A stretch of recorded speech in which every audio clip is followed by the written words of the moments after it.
है।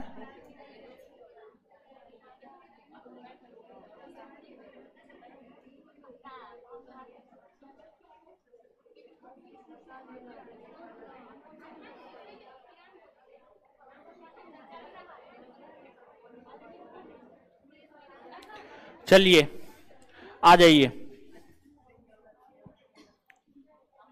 वीडियो अब चलने लगा है। आप लोग बैक होकर के जो भी लाइव कर रहे हैं बैक होकर के एक बार फिर से आप कीजिए, आ जाएगा, अब चलने लगा है।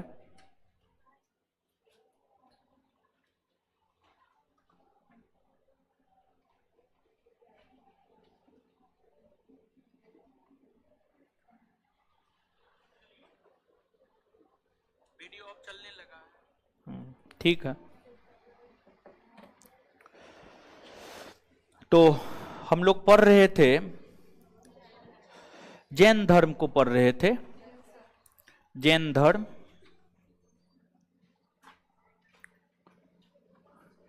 जैन धर्म को हम लोग पढ़ रहे थे, जैन धर्म, जैन धर्म।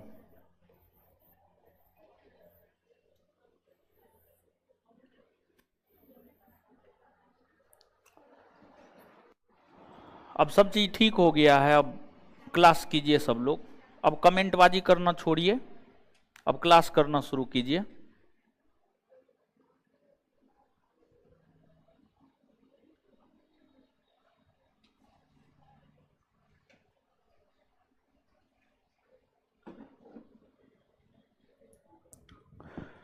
हेलो, सब चीज ठीक है, फिर भी बोल रहा है ये सब चीज ठीक नहीं है। एकदम सब चीज ठीक है। देखिए आपको जो है क्या कि सर्वर का खेल है सारा, तो थोड़ा लोड ज्यादा हो गया है सर्वर पे, क्योंकि ऑफलाइन छात्र भी ऑनलाइन ही क्लास कर रहे हैं और ऑनलाइन छात्र तो ऑनलाइन कर ही रहे हैं, और फिर क्लास फ्री भी है। तो इस वजह से जिनको जानकारी है वो लोग भी जुड़े हुए हैं, तो सभी प्रकार के लोग जुड़े हुए हैं, तो लोगों का गैदरिंग थोड़ा सा ऑनलाइन में ज़्यादा है, तो इसलिए सर्वर प्रॉब्लम के कारण जो है क्लास लाइव नहीं हो पा रहा था। क्लास लाइव हो गया है, अब सब चीज़ ठीक है, हम स्वयं से देख लिए हैं। पढ़ाना आप प्रारंभ करते हैं, आप लेक्चर को ध्यान से सुनिएगा, नोट तो हम आपको दे ही चुके हैं। पिछले क्लास में जैन धर्म को हमने शुरू किया था, और जैन धर्म में कितने तीर्थकर हुए, तीर्थकर के बाद जो है पार्श्वनाथ और महावीर स्वामी को जो ऐतिहासिकता प्राप्त है, पार्श्वनाथ के विषय में आपको बताए, फिर महावीर स्वामी के विषय में आपको बताए। एक दो क्वेश्चन का जवाब आप लोग दे दीजिए, और एक दो क्वेश्चन का जवाब देंगे ताकि पता चल सके कि आप पिछला क्लास किए हैं। तो एक प्रश्न आपसे यह है कि जो महावीर स्वामी थे, महावीर स्वामी ने चातुर्यार्थ धर्म में एक नए चीज को जोड़ा था, एक नए शब्द को जोड़ा था। वह शब्द कौन था? ब्रह्मचर्य। ब्रह्मचर्य शब्द को जो है महावीर स्वामी ने चातुर्यार्थ धर्म में जो है जोड़ा था। तत्पश्चात वही चातुर्यार्थ धर्म जो है पंच महारत्न या पंच अनुव्रत या पंच महाव्रत, सॉरी पंच महाव्रत या पंच अनुव्रत कहलाया, पंच महाव्रत या पंच अनुव्रत कहलाया। तो ये सब चीज आपको याद होगा। अब हम लोगों को यहां पर जैन धर्म के सिद्धांत और जैन धर्म के दर्शन और जैन धर्म की मान्यता, जैन सिद्धांत, जैन धर्म के दर्शन, जैन धर्म की मान्यता, इन चीजों को समझना है। जैन सिद्धांत, दर्शन और मान्यता। देखिए कुछ चीजें ऐसी है जिसे जैन धर्म में स्वीकार किया गया है, कुछ चीजें ऐसी है जिसे जैन धर्म में स्वीकार नहीं किया गया है, जिसे जैन धर्म में स्वीकार नहीं किया गया है। जैसे कि सभी जैन तीर्थकरों ने, लगभग सभी जैन तीर्थकरों ने कुछ कुछ ऐसी बातें हैं जिसको लेकर सभी जैन तीर्थकर एक प्रकार की राय रखते हैं। जैसे कि इस बात को लेकर सभी जैन तीर्थकर एक राय यह रखते हैं कि यह जो संसार है, यह जो संसार है, संसार शाश्वत है, संसार शाश्वत है, संसार शाश्वत है। संसार शाश्वत है, इसका क्या मतलब है? संसार शाश्वत है, इसका मतलब यह है कि संसार का कभी विनाश नहीं हो सकता है। वैसा चीज जिसका विनाश पॉसिबल नहीं है, जिसका विनाश नहीं हो सकता है, उसी को शाश्वत माना जाता है। वैसा चीज जिसका विनाश नहीं हो सकता है, विनाश नहीं होता है, उसी को शाश्वत माना जाता है। तो जैन सिद्धांत, जैन धर्म में यह मान्यता है। लगभग 2400 तीर्थकर, ऋषभदेव से लेकर के महावीर स्वामी तक लगभग 2400 तीर्थकर ने इस बात को कहा है कि यह संसार शाश्वत है, इसमें कभी विनाश नहीं हो सकता है। इस संसार में उत्थान और पतन चलता रहेगा। जैसे कि सतयुग, सबसे पहला युग सतयुग है, फिर त्रेता है, द्वापर है, कलयुग है। मतलब एक युग समाप्त हुआ, दूसरे युग का सूत्रपात हुआ, फिर दूसरा युग समाप्त हुआ, तीसरे युग का सूत्रपात हुआ, तीसरा युग समाप्त हुआ, चौथे युग का सूत्रपात हुआ, चौथा युग समाप्त होगा, पांचवें युग का सूत्रपात होगा। फिर आप ऐसे भी देख सकते हैं, हड़प्पा सभ्यता का पतन हुआ, वैदिक सभ्यता का उदय हुआ, वैदिक सभ्यता का पतन हुआ, महाजनपद काल का उदय हुआ, महाजनपद काल का पतन हुआ, मौर्य साम्राज्य का उदय हुआ, मौर्य का पतन हुआ, कुषाण का उदय हुआ, कुषाण का पतन हुआ, गुप्त का उदय हुआ, गुप्त का पतन हुआ, वर्धन का उदय हुआ। इस प्रकार से जो है, जैसे एक साम्राज्य का पतन होता है और दूसरा साम्राज्य आकर नया खड़ा हो जाता है, वैसे ही जैन धर्म के धर्माचार्यों ने, जैन आचार्यों ने इस बात को कहा है कि इस संसार का कभी विनाश नहीं हो सकता है, शाश्वत है यह, लेकिन इसमें उत्थान और पतन का दौर चलता रहेगा। लेकिन इसमें उत्थान और पतन का दौर चलता रहेगा, उत्थान और पतन का दौर चलता रहेगा। इस संसार का जो उत्थान होगा उसे उत्सर्पिणी कहा गया, उसे उत्सर्पिणी कहा गया, उत्सर्पिणी कहा गया। और जो पतन होगा उसे अपसर्पिणी कहा गया, उसे अपसर्पिणी कहा गया। एक तो यह बात है।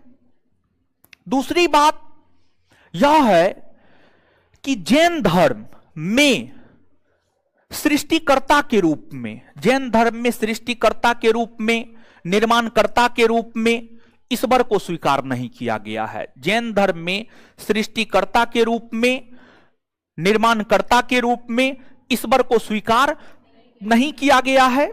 यानी जैन धर्म में सृष्टिकर्ता के तौर पर ईश्वर को नहीं माना गया है, गॉड को नहीं माना गया है। लेकिन ध्यान रहे कि जैन धर्म में हद तक ईश्वर की मान्यता है, क्योंकि जो 24 जैन तीर्थकर है, जैन धर्म में 24 जैन तीर्थकर को सबसे ऊपर उठाकर दिखाया जाता है, सबसे ऊपर उठाकर दिखाया जाता है। और उन 24 जैन तीर्थकरों से नीचे ईश्वर को दिखाया गया है, ईश्वर को दिखाया गया है, लेकिन सबसे नीचे दिखाया गया है।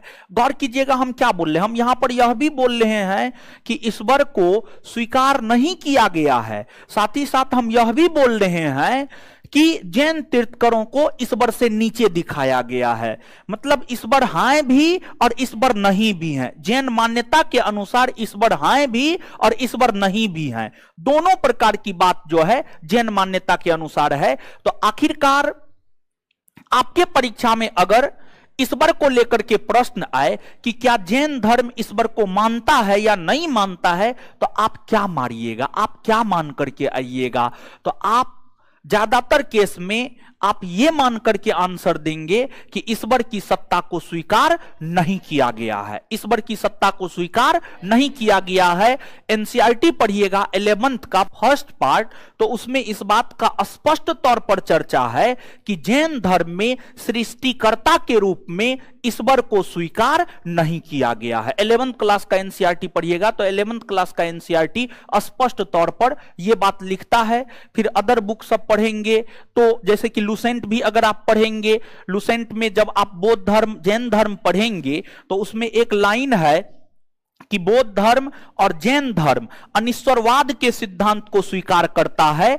तो लुसेंट में जो ये एक लाइन है कि बौद्ध धर्म और जैन धर्म अनिश्वरवाद के सिद्धांत को स्वीकार करता है, इसका मतलब यही होता है कि बौद्ध धर्म और जैन धर्म में ईश्वर की मान्यता नहीं है, बौद्ध धर्म और जैन धर्म में ईश्वर की मान्यता नहीं है। तो आपको मान करके चलना है कि ईश्वर की मान्यता नहीं है। इसके बाद जैन धर्म में मूर्ति पूजा होता था या नहीं होता था? शुरुआती दिनों में जैनियों को देखे तो शुरुआती दिनों में जैनियों के द्वारा मूर्ति पूजा नहीं किया जाता था, शुरुआती दिनों में जैनियों के द्वारा मूर्ति पूजा नहीं किया जाता था।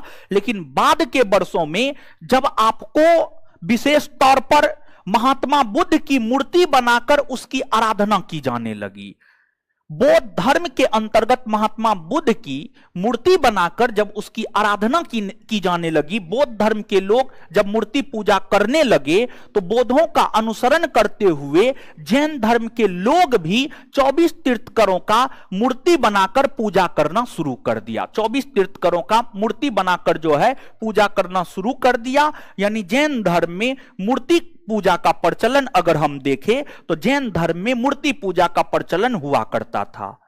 फिर जैन धर्म में पुनर्जन्म के सिद्धांत को स्वीकार किया गया है, पुनर्जन्म के सिद्धांत को स्वीकार किया गया है, कर्मवाद के सिद्धांत को स्वीकार किया गया है।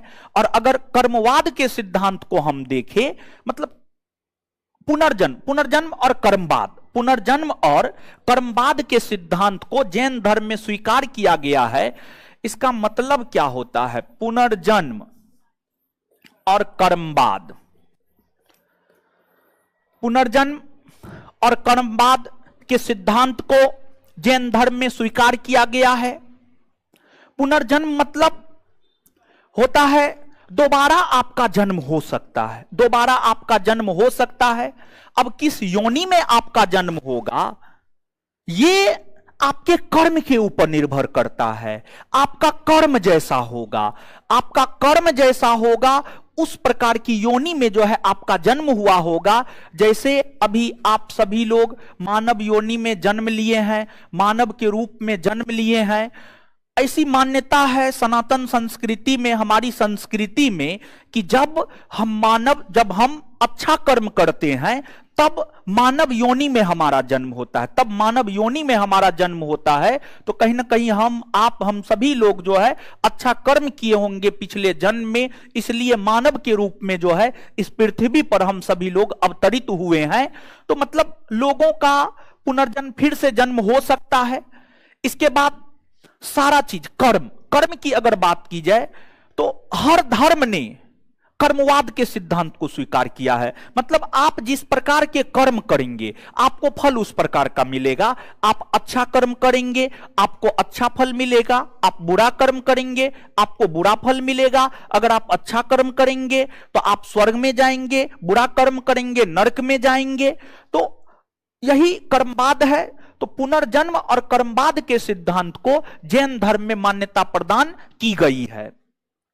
और हर धर्म में चाहे बौद्ध धर्म हो, जैन धर्म हो या हिंदू धर्म हो या अन्य कोई भी धर्म हो, हर धर्म में लोगों का अंतिम लक्ष्य यही होता है कि ये जो पुनर्जन्म है समझिए, ये जो पुनर्जन्म है, इस पुनर्जन्म से मुक्ति पाना है, यानी जन्म और मृत्यु के चक्र से हमें मुक्ति पाना है, जन्म और मृत्यु के चक्र से हमें मुक्ति पाना है। तो जैन दर्शन और जैन सिद्धांत यह कहता है, जैन दर्शन और जैन सिद्धांत यह कहता है कि अगर कोई लोग जन्म मरण के चक्र से मुक्ति प्राप्त करना चाहता है, जन्म मरण के चक्र से मुक्ति प्राप्त करना चाहता है, तो उसे 3 चीजों का पालन करना होगा, उसे 3 चीजों का पालन करना होगा, जिसे जैन धर्म में त्रिरत्न कहा गया है, जिसे जैन धर्म में त्रिरत्न कहा गया है। जैन धर्म के त्रिरत्न के अंतर्गत सम्यक दर्शन,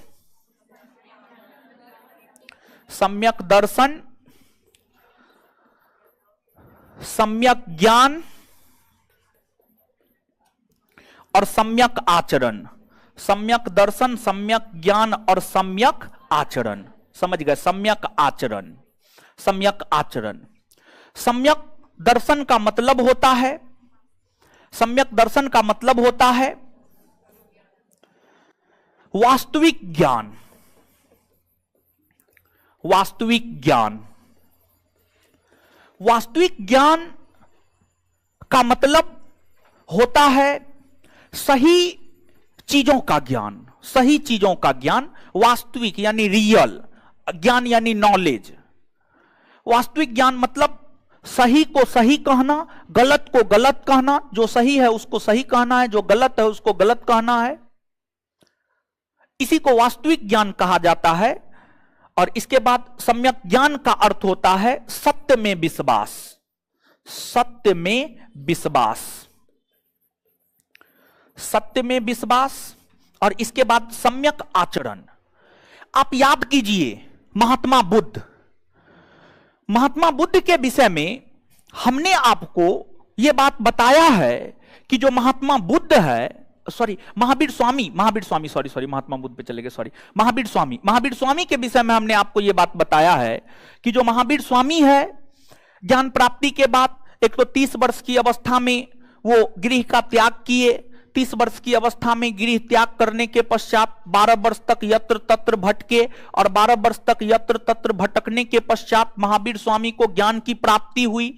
ज्ञान प्राप्ति के बाद महावीर स्वामी अलग अलग स्थानों पर उपदेश देना प्रारंभ किए। उस क्रम में महावीर स्वामी ने पहला उपदेश राजगृह के विपुलाचल पहाड़ी में दिया था। राजगृह के विपुलाचल पहाड़ी में महावीर स्वामी ने अपना पहला उपदेश दिया था। और आप याद कीजिए पिछले क्लास में हम आपको यह बात बताए थे कि महावीर स्वामी अपने प्रथम उपदेश में क्या सब बोले थे। महावीर स्वामी ने अपने प्रथम उपदेश में यह बोला कि यह जो संसार है, यह संसार दुख मूलक है, यह संसार दुख मूलक है। और महावीर स्वामी ने अपने उपदेश में यह भी कहा कि संसार के लोगों के दुख होने का कारण क्या है। तो संसार के लोगों के दुख होने का कारण भय और तृष्णा है। भय यानी डर, तृष्णा यानी इच्छा है। भय और तृष्णा के कारण जो है, भय और तृष्णा के कारण जो है लोगों के पास दुख है। और उस दुख को मारने के लिए महावीर स्वामी ने सत्य के मार्ग को, अहिंसा के मार्ग को अपनाने को कहा। और कहा कि अगर आप सत्य और अहिंसा के मार्ग पर चलते हैं तो फिर आपका दुख सब समाप्त हो जाएगा। ऐसा महावीर स्वामी ने अपने प्रथम उपदेश में कहा था। पिछले सेशन में इन बातों की चर्चा हम आपके साथ किए थे। तो यहां पर जो सम्यक आचरण है, सम्यक आचरण का मतलब यह होता है कि सांसारिक दुखों से विचलित नहीं होना है। सांसारिक दुखों से विचलित नहीं होना है। सांसारिक दुख मतलब मान लिया जाए कि आपका शादी हुआ, शादी के बाद संतान हुआ, संतान को कोई बीमारी हो गया, यह सांसारिक दुख है। मान लीजिए आप ही के साथ कुछ हो गया, यह सांसारिक दुख है। तो सांसारिक दुखों से जब आप संसार में आए हैं, और जीवन का मतलब ही संघर्ष होता है, जीवन में कठिनाई ना हो तो फिर जीवन जीने का मजा ही नहीं होता है। तो जीवन की अगर आप बात करेंगे तो जीवन में जो तमाम प्रकार के दुख होते हैं, उन दुखों से बहुत ज्यादा विचलित नहीं होना है। और साथ ही साथ खुशी में बहुत ज्यादा हतोत्साहित नहीं होना है, बल्कि दुख का माहौल हो या सुखी का माहौल हो, हर समय एक जैसा भाव बना करके रखना है, हर समय एक जैसा भाव बनाकर रखना है। मतलब हमेशा एक जैसा आचरण करना है, एक जैसा व्यवहार करना है, एक जैसा व्यवहार करना है, यानी नॉर्मल व्यवहार करना है। अब ये नहीं कि अगर मान लिया जाए कि अभी आप जिस स्थिति में हैं, आगे आने वाले दिनों में हो सकता है कि आपको नौकरी हो जाए, और होगा ही, अगर आप अच्छे ढंग से तैयारी करेंगे तो होगा ही, कल के डेट में जाकर के आपको बहुत ज्यादा पैसा हो जाएगा। तो अहंकार नहीं करना है, समझिएगा, अहंकार नहीं करना है। तो ये सब चीज नहीं करना है, बल्कि आप जिस भी स्थिति में हैं, जहां भी हैं, वहां पर आपको एक समान अपना स्वभाव और विचार रखना है, एक समान अपना स्वभाव और विचार रखना है। इसी के लिए सम्यक आचरण शब्द का प्रयोग किया गया है। तो जैन धर्म में यह कहा गया है कि अगर कर्म फल से आपको मुक्ति चाहिए, अगर कर्म फल से आपको मुक्ति चाहिए, कर्म फल से मुक्ति चाहिए, मतलब जन्म मृत्यु के चक्र से, जन्म और मृत्यु के चक्र से, जन्म और मृत्यु के चक्र से अगर आप बाहर निकलना चाहते हैं, तो आपको इन 3 चीजों का पालन करना होगा। इस मार्ग पर आपको चलना होगा, इस मार्ग पर आपको चलना होगा, और इस मार्ग पर चल करके कर्म फल से मुक्ति प्राप्त कर सकते हैं। यानी जीवन मरण चक्र से जो है आप मुक्ति प्राप्त कर सकते हैं।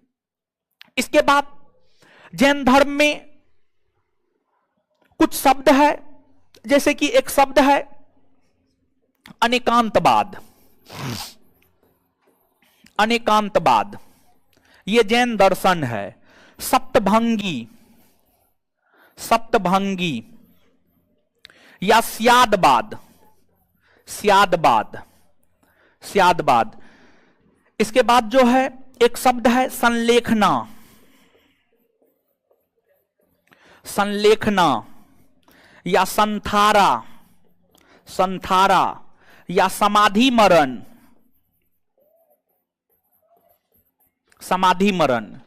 ये तमाम शब्द है, इन शब्दों को आपको थोड़ा सा समझना है। ये जैन दर्शन के अंतर्गत आते हैं, जैन दर्शन के अंतर्गत आते हैं। एक तो यहां से जो प्रश्न पूछा गया है, क्वेश्चन बैंक आप सभी लोग कभी ना कभी किसी ना किसी रूप में निश्चित तौर पर देखे होंगे। क्वेश्चन बैंक में जब आप क्वेश्चन देखेंगे तो आपसे सीधा तौर पर प्रश्न पूछा गया है कि स्यादवाद दर्शन का संबंध किस धर्म से है, स्यादवाद दर्शन का संबंध किस धर्म से है। तो वहां पर सीधा तौर पर उत्तर देना है स्यादवाद दर्शन का संबंध जो है जैन धर्म से है। फिर समाधि मरण या संलेखना या संथारा विधि क्या है, इसका संबंध किस धर्म से है, इस रूप में भी आपसे प्रश्न पूछे गए हैं, इस रूप में भी आपसे प्रश्न पूछे गए हैं। तो यहां पर थोड़ा सा इन चीजों को हम लोग समझते हैं। देखिए, जैन धर्म में यह कहा गया है कि कोई भी अगर वस्तु है, कोई भी अगर वस्तु है, जैसे कि मान लिया जाए कि यह मार्कर है, समझिए, मान लिया जाए कि यह मार्कर है, मार्कर है, तो इसके विषय में यह तो कहा ही जाएगा कि यह मार्कर है, और इसके विषय में सिर्फ यही नहीं कहा जा सकता है कि यह मार्कर है, बल्कि इसके विषय में यह भी कहा जा सकता है कि यह मार्कर नहीं है, यह मार्कर है भी और नहीं भी है। मतलब किसी भी चीज को लेकर, किसी भी वस्तु को लेकर जैन धर्म में अनेक प्रकार की बातें की जा सकती है, जैन धर्म में अनेक प्रकार की बातें की जा सकती है। इसी को अनेकांतवाद कहा गया है। और वहीं स्यादवाद या सप्तभंगी की हम बात करें तो जैन दर्शन यह कहता है किसी भी वस्तु को लेकर कम से कम 7 प्रकार की तो बातें कही ही जा सकती है। इसी को सप्तभंगी या स्यादवाद कहा जाता है। इसके बाद संलेखना या संथारा विधि है। जैन धर्म में जो जैन धर्म के वास्तविक संस्थापक महावीर स्वामी है, महावीर स्वामी गृह त्याग के 11 माह के बाद वस्त्र को त्याग दिए थे, अपने गृह त्याग के 11 माह के बाद वस्त्र को त्याग दिए थे। पहला लेक्चर में हमने आपको अवगत करवाया था।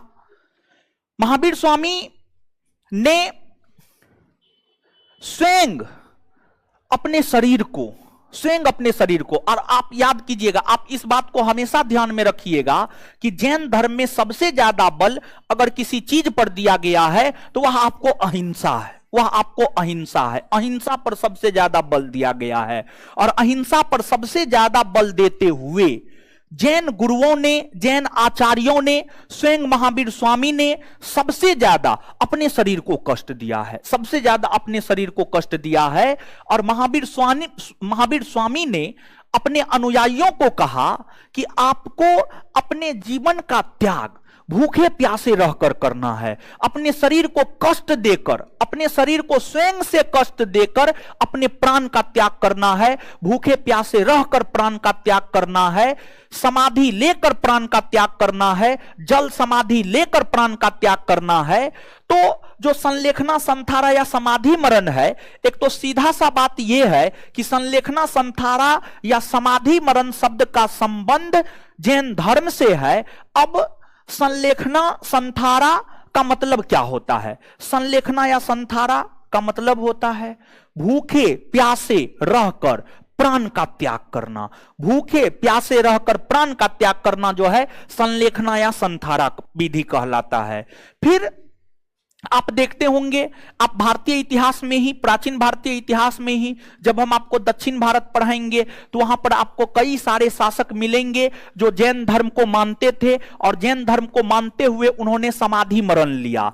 जल समाधि कोई ले लिया, समझिए, कोई जल समाधि ले लिया, कोई स्थल समाधि लिया, समझ गए। जल समाधि, स्थल समाधि का मतलब होता है यानी जल में जाकर, जल में डूबकर प्राण का त्याग करना, जल में डूबकर प्राण का त्याग करना। और जब आप जल में डूबकर प्राण का त्याग करते हैं, जल में डूबकर प्राण का त्याग करते हैं तो उसमें भी आपको कष्ट होता है, शारीरिक कष्ट होता है, शारीरिक कष्ट होता है।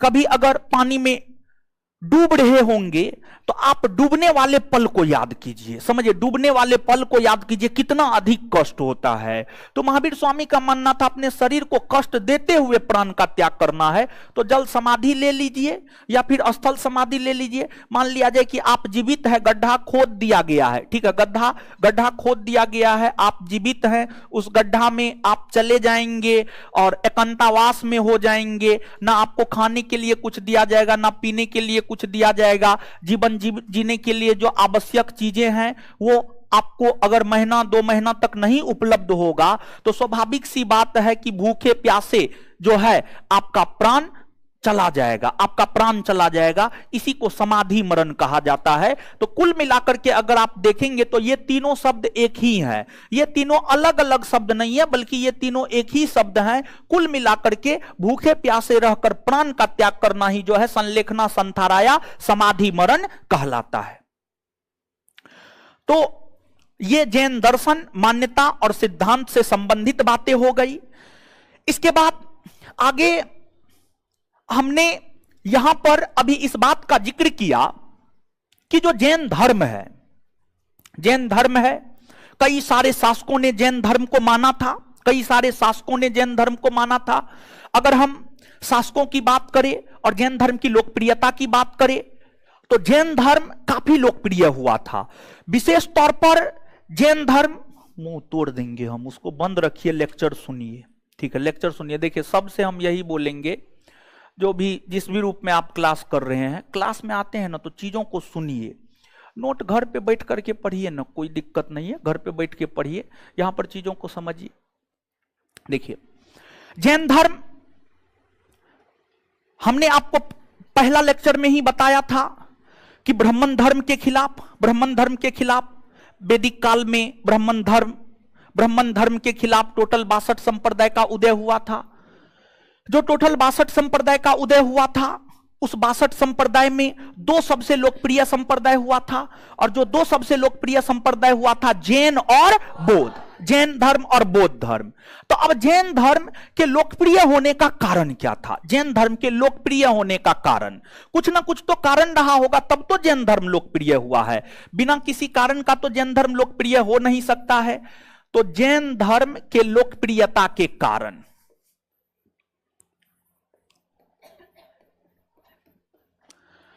जैन धर्म के लोकप्रियता के कारण, जैन धर्म के लोकप्रियता के कई सारे कारण थे।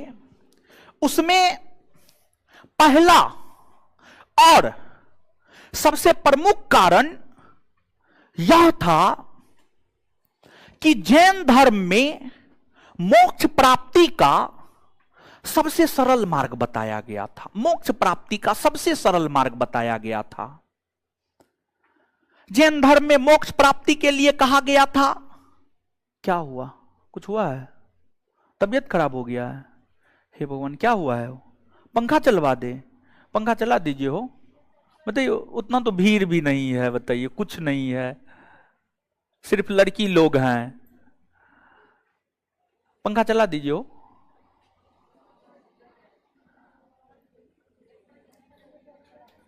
हाँ हाँ, चल गया चल गया, छोड़ दीजिए। खाते पीते ना है जी?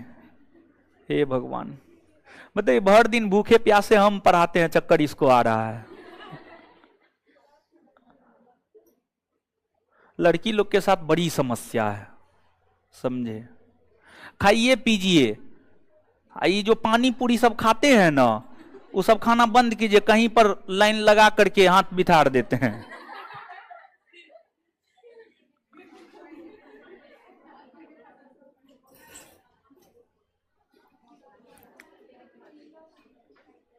दीजिए पानी, दीजिए उसको पानी, दीजिए पानी, दीजिए।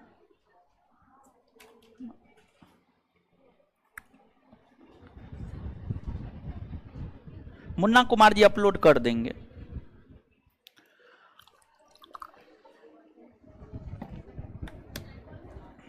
चलिए, ठीक हो गए, अब ठीक हो गए।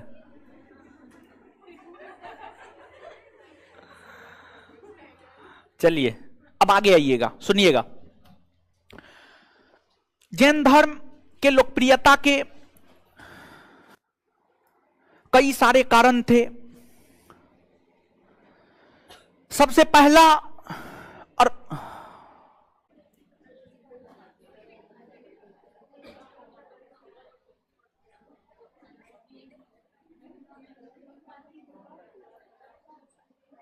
चलिए आ जाइए।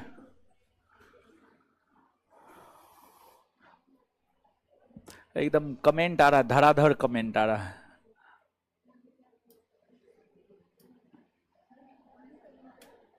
कमेंट देख लिए हैं, बीच में नेटवर्क कट गया था।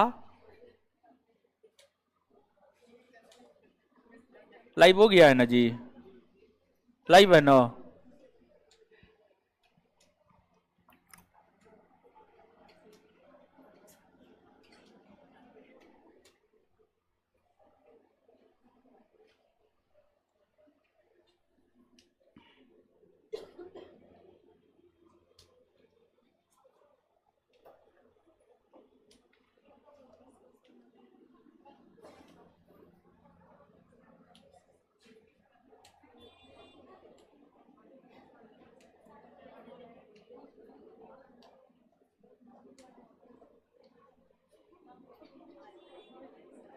चल रहा है ना? चल रहा है ना? लाइव हो गया है ना? चलिए आ जाइए अब। चल रहा है ना? कहाँ चल रहा है? है? इंटरनेट चल रहा है, क्लास चल रहा है ना? हाँ आ जाइए, क्लास चल रहा है, ठीक है।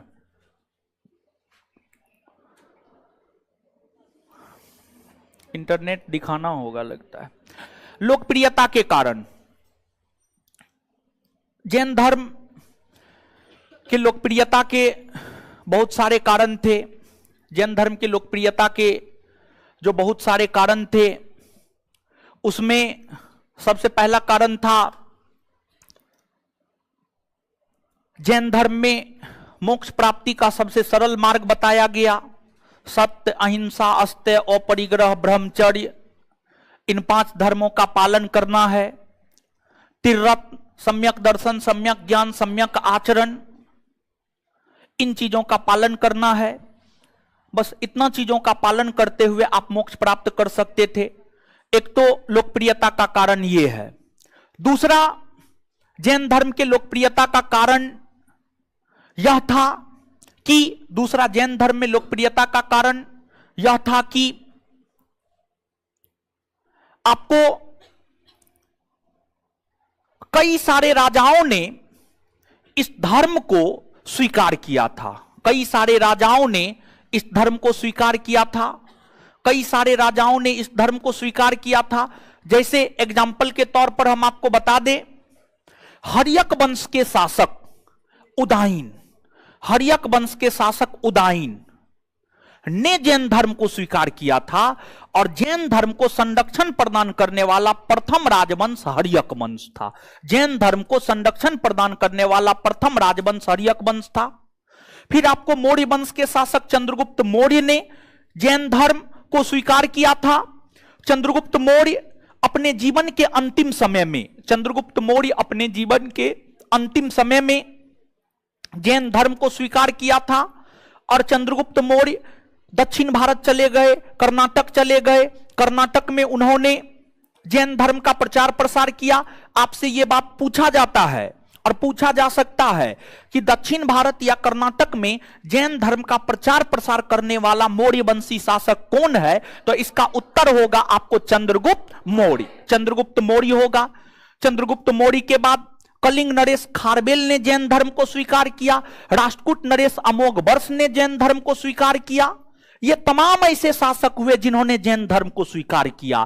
तो कई सारे राजा महाराजाओं ने जो जैन धर्म को स्वीकार किया, यह भी जैन धर्म की लोकप्रियता का एक कारण है। यह भी जैन धर्म की लोकप्रियता का एक कारण है। फिर इसके बाद जैन धर्म के प्रचार प्रसार में प्राकृत भाषा का प्रयोग किया जाता था। प्राकृत भाषा का प्रयोग किया जाता था। प्रकृति द्वारा प्रदत्त भाषा को प्राकृत भाषा कहा जाता। प्रकृति द्वारा प्रदत्त भाषा को प्राकृत भाषा कहा जाता है और प्राकृत भाषा से ही अन्य क्षेत्रीय भाषाओं का उदय हुआ है। जैसे कि मराठी हो गया, गुजराती हो गया, ये सभी भाषाओं का उदय प्राकृत भाषा से ही हुआ है। तो उस समय आम जनों की जो भाषा हुआ करती थी, आम लोगों की जो भाषा हुआ करती थी, आम लोगों की भाषा प्राकृत हुआ करती थी और आम लोग प्राकृत भाषा को समझ सकते थे। तो जो जैन आचार्य हुए, जैन धर्म गुरु हुए, वे अपना उपदेश प्राकृत भाषा में दिया करते थे, जिस वजह से भी जैन धर्म जो है आपको लोकप्रिय हुआ, जिस वजह से भी जैन धर्म लोकप्रिय हुआ। ये तमाम कारण थे जिस वजह से जैन धर्म लोकप्रिय हुआ। लेकिन ऐसा नहीं है कि जैन धर्म में हर कुछ अच्छा ही था, हर चीज अच्छी ही थी, ऐसी कोई बात नहीं है। अगर जैन धर्म में हर कुछ अच्छा ही होता तो जैन धर्म का पतन ही नहीं होता और आज भी जैन धर्म अस्तित्व में होता और जैन धर्म को मानने वाले करोड़ों की संख्या में लोग होते। लेकिन आज की अगर हम बात करें तो आज जो जैन धर्म है, आज जैन धर्म अस्तित्व में है। आज जैन धर्म अस्तित्व में है, लेकिन बहुत कम संख्या में जैन धर्मावलंबी के लोग हैं। बहुत कम संख्या में, न्यूनतम संख्या में जैन धर्मावलंबी के लोग जो है आज विद्यमान है। मतलब कहीं ना कहीं जैन धर्म का पतन हुआ है, जैन धर्म का पतन हुआ है। तो अब जैन धर्म के पतन के कारणों को हम लोग जानते हैं कि आखिरकार जैन धर्म के पतन के कारण कौन कौन से, जैन धर्म के पतन के कारण कौन कौन से थे। जैसे जैन धर्म के लोकप्रियता के कई सारे कारण थे, उसी प्रकार से जैन धर्म के पतन के भी कई सारे कारण थे। उसी प्रकार से जैन धर्म के पतन के भी कई सारे कारण थे। अब जैन धर्म के पतन के कई सारे कारण क्या थे, तो उसमें पहला, जैन धर्म के पतन का सबसे पहला और प्रमुख कारण यह था कि जैन धर्म में अहिंसा के ऊपर सबसे ज्यादा बल दिया गया। जैन धर्म में अहिंसा के ऊपर, तपस्या के ऊपर, कठोर तपस्या के ऊपर, अहिंसा के ऊपर, कठोर तपस्या के ऊपर, कठोर व्रत के ऊपर, कठोर व्रत के ऊपर, इन चीजों पर सबसे ज्यादा जोर दिया गया था। इन चीजों पर सबसे ज्यादा जोर दिया गया था। ये जैन धर्म के पतन का एक कारण बना। इसके बाद पतन का दूसरा कारण यह बना कि बाद के वर्षों में जाकर राजा महाराजा इस धर्म को नहीं मानने लगे, राजा महाराजा इस धर्म को नहीं मानने लगे, राजकीय संरक्षण इस धर्म को प्राप्त नहीं होने लगा, राजकीय संरक्षण इस धर्म को प्राप्त नहीं होने लगा। और जैन धर्म को राजकीय संरक्षण प्रदान करने वाला जो अंतिम राजवंश है, जैन धर्म को राजकीय संरक्षण प्रदान करने वाला जो अंतिम राजवंश है, वह गुजरात का चालुक्य वंश या सोलंकी वंश है। दक्षिण भारतीय इतिहास में आप चालुक्य वंश के विषय में पढ़ेंगे, लेकिन वो चालुक्य वंश गुजरात में नहीं था, बल्कि गुजरात का चालुक्य वंश अलग एक राजवंश था, जिसके शासक भीम प्रथम हो गए, भीम द्वितीय हो गए। भीम प्रथम, भीम द्वितीय जैसे शासकों का जो नाम आप सुनते हैं, वे गुजरात के चालुक्य वंश के शासक हुआ करते थे। और गुजरात के चालुक्य वंश के शासकों ने सबसे अंतिम में जो है जैन धर्म को संरक्षण प्रदान किया था, जैन धर्म को संरक्षण प्रदान किया। उसके अलावा किसी भी राजवंश ने जैन धर्म को संरक्षण प्रदान नहीं किया। तो जैन धर्म को राजकीय संरक्षण मिलना समाप्त हो गया था, जिस वजह से जैन धर्म का पतन हो गया। इसके बाद अगला कारण यह हुआ कि शुरुआती दिनों में तो जैन गुरु, जैन आचार्य प्राकृत भाषा में उपदेश देते थे, लेकिन बाद के जो जैन आचार्य हुए वे संस्कृत भाषा में उपदेश देने लगे। और बाद के जब जैन आचार्य संस्कृत भाषा में उपदेश देने लगे तो संस्कृत लोगों को समझ में ही नहीं आता था। और जब भाषा लोगों को समझ में नहीं आने लगा तो फिर धीरे धीरे जो है लोग जैन धर्म को छोड़ना शुरू कर दिया, जैन धर्म को छोड़ना शुरू कर दिया। इसके बाद जैन धर्म के पतन का अगला एक कारण यह भी है, जैन धर्म के पतन का अगला एक कारण यह भी है कि बौद्ध धर्म का प्रसार हो गया था। बौद्ध धर्म का प्रसार होना भी जैन धर्म के पतन के कारणों में से एक प्रमुख कारण है। कारणों में से जो है एक प्रमुख कारण जो है आपको बौद्ध धर्म का प्रसार होना भी है, क्योंकि बौद्ध धर्म ने मध्यम मार्ग को अपनाया था। बौद्ध धर्म ने मध्यम मार्ग को अपनाया था, गौतम बुद्ध ने मध्यम मार्ग को अपनाया था। बौद्ध धर्म में अहिंसा की बात की गई थी, लेकिन कठोर अहिंसा, कठोर व्रत, कठोर तपस्या की बात नहीं की गई थी, बल्कि बौद्ध धर्म में मध्यम मार्ग को अपनाने की बात की गई थी। तो ये तमाम जैन धर्म के पतन के कारण हुए, ये तमाम जो है जैन धर्म के पतन के कारण हुए। तो यहां पर हमने आपको जैन धर्म की लोकप्रियता के कारण से भी अवगत करवाया, साथ ही साथ हमने आपको जैन धर्म के पतन के कारणों से भी हमने आपको अवगत करवाया। और यह भी बात हमने बताया किस कारण से हुए, नहीं हुए। इसके बाद अगर आगे हम लोग देखें तो आगे जो है अब हम लोगों को जैन साहित्य देखना है। जैन साहित्य, जैन साहित्य, जैन साहित्य, जैन साहित्य। देखिए, ध्यान दीजिएगा, जैन साहित्य की अगर बात की जाए तो जो जैन साहित्य है, जैन साहित्य को आगम कहा जाता है, जैन साहित्य को आगम कहा जाता है। और जैन साहित्य को जो आगम कहा जाता है, आगम की रचना या आगम साहित्यों की रचना श्वेतांबर और दिगंबर, श्वेतांबर और दिगंबर, जैन धर्म दो संप्रदाय में बट गया था, श्वेतांबर और दिगंबर संप्रदाय में बटा था। श्वेतांबर और दिगंबर संप्रदाय में जो है आपको जैन धर्म बटा था। श्वेतांबर किसे कहा जाता है, दिगंबर किसे कहा जाता है, पिछले क्लास में हम आपको यह सब बात से अवगत करवाए थे। एक सीधा सा प्रश्न है कि जैन धर्म श्वेतांबर और दिगंबर में अपने किस सम्मेलन के दौरान बटा था? हाँ, प्रथम सम्मेलन। उस समय शासक कौन थे मगध के? मगध के शासक कौन थे? चंद्रगुप्त, क्या बोले, अरस्तु। अरस्तु कब भारत का शासक बन गया? चलिए, तो जो आगम साहित्य था, आगम साहित्य की हम बात करें तो आगम साहित्य की रचना श्वेतांबर, श्वेतांबर संप्रदाय के संतों ने किया था। श्वेतांबर संप्रदाय के संतों ने आगम साहित्य की रचना की थी। श्वेतांबर संप्रदाय के संतों ने जो है आगम साहित्य की रचना की थी। और आगम साहित्य के अंतर्गत 12 अंग, 12 उपांग, 10 प्रकीर्ण, 10 प्रकीर्ण, 6 छेद सूत्र, 4 मूल सूत्र, 4 मूल सूत्र, 4 मूल सूत्र। आगम साहित्य के अंतर्गत 12 अंग, 12 उपांग, 10 प्रकीर्ण, 6 छेद सूत्र, 4 मूल सूत्र, ये सभी के सभी जो है आपको आगम साहित्य के अंतर्गत आते हैं। और इन तमाम आगम साहित्यों की रचना श्वेतांबर संप्रदाय के संतों के द्वारा किया गया था, श्वेतांबर संप्रदाय के संतों के द्वारा किया गया था।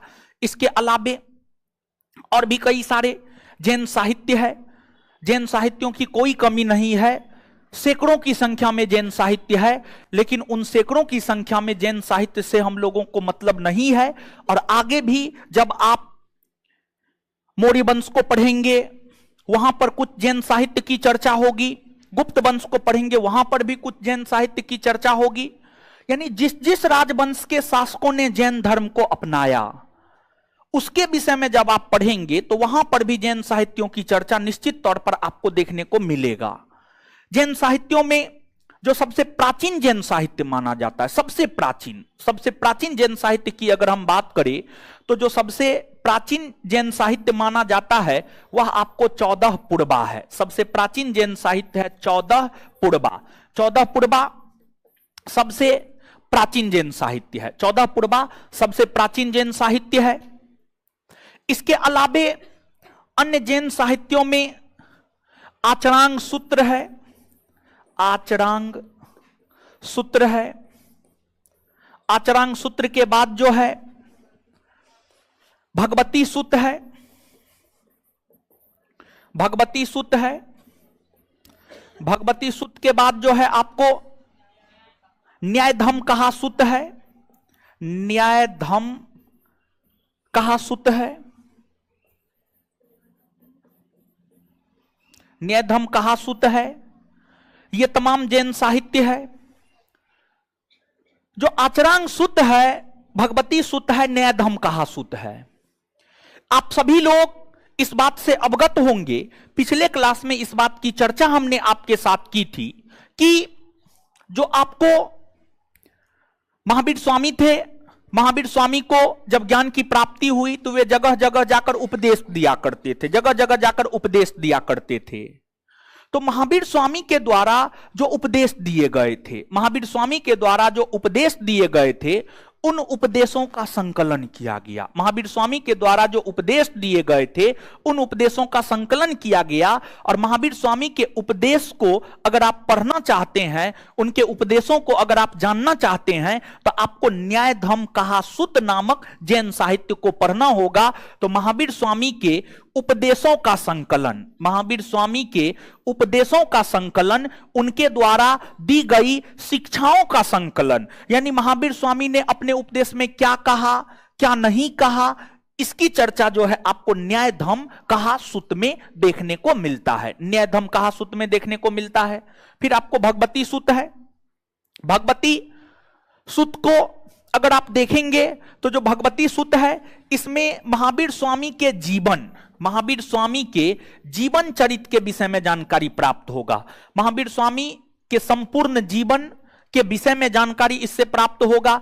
साथ ही साथ जो महावीर स्वामी थे उनका जन्म हमने आपको बताया है 540 ईस्वी पूर्व में हुआ है और निधन जो है 468 ईस्वी पूर्व में हुआ है, 468 ईस्वी पूर्व में हुआ है।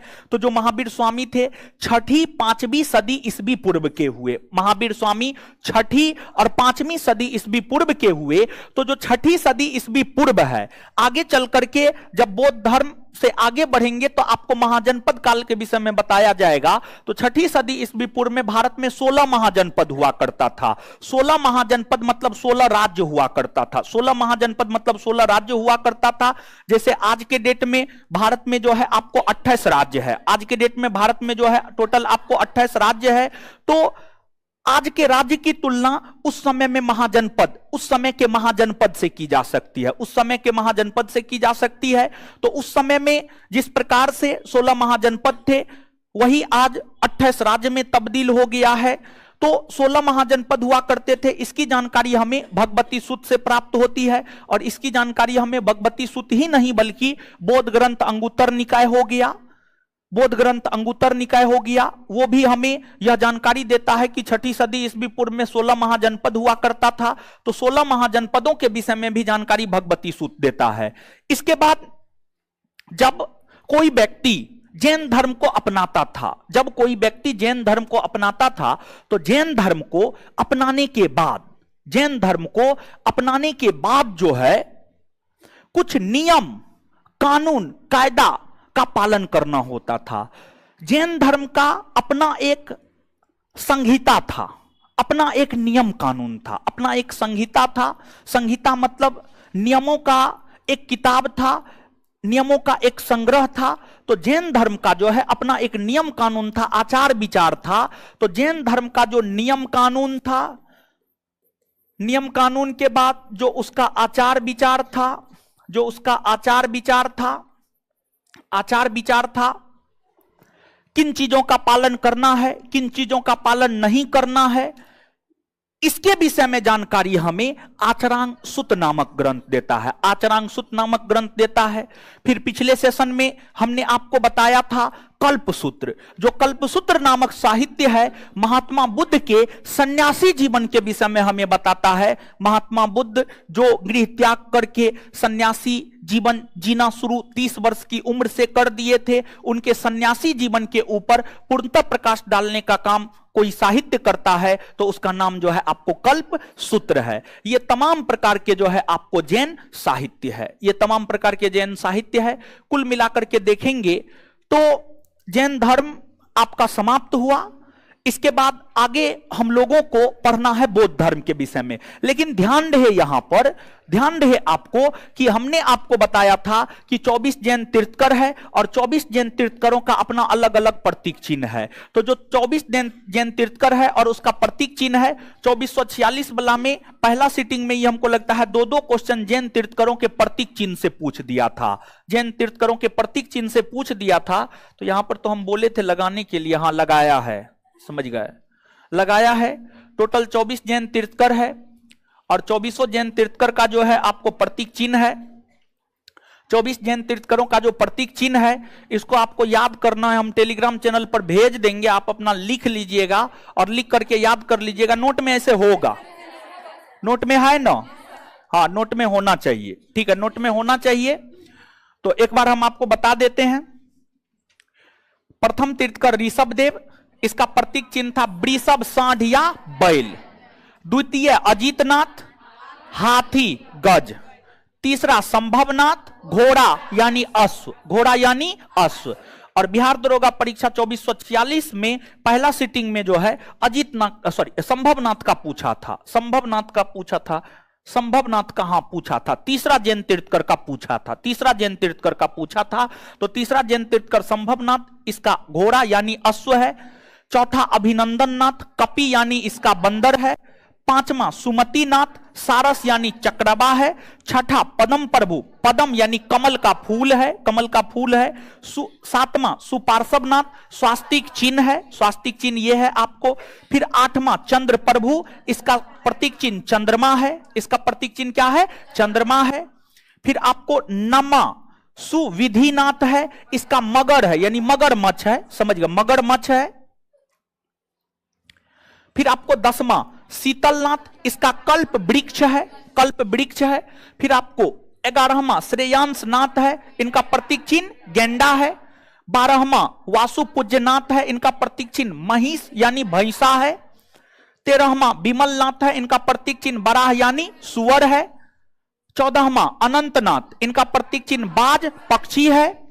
15वां धर्मनाथ है, इनका प्रतीक चिन्ह वज्र है, वज्र है। वज्र का मतलब होता है कि बरसात के समय जो बिजली सब कड़कता है, समझिए बिजली सब कड़कता है, उसी को वज्र कहा जाता है। तो उनका प्रतीक चिन्ह जो है आपको वज्र है। फिर 16वां शांतिनाथ, इनका प्रतीक चिन्ह मृग यानी हिरण है। फिर 17वां आपको कुंथुनाथ है, कुंथुनाथ का प्रतीक चिन्ह जो है अज यानी बकरी है, अज यानी बकरी है।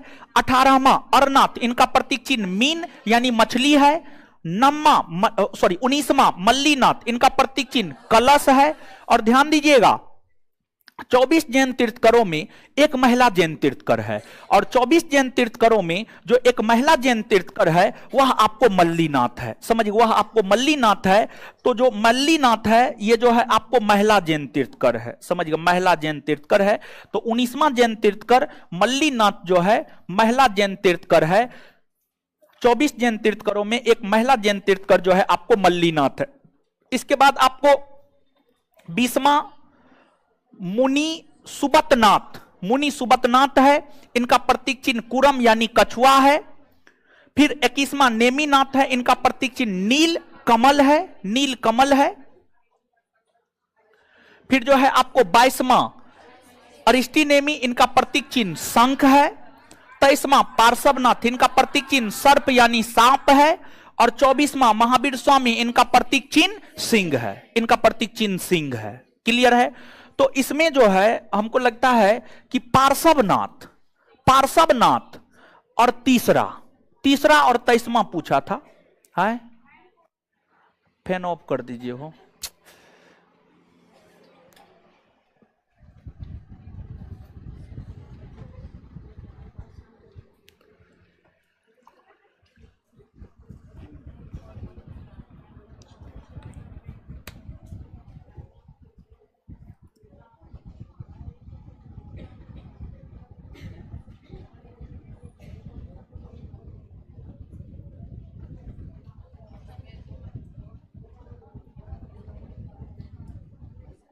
चलिए, तो ये है, इसको जो है आप याद कर लीजिएगा।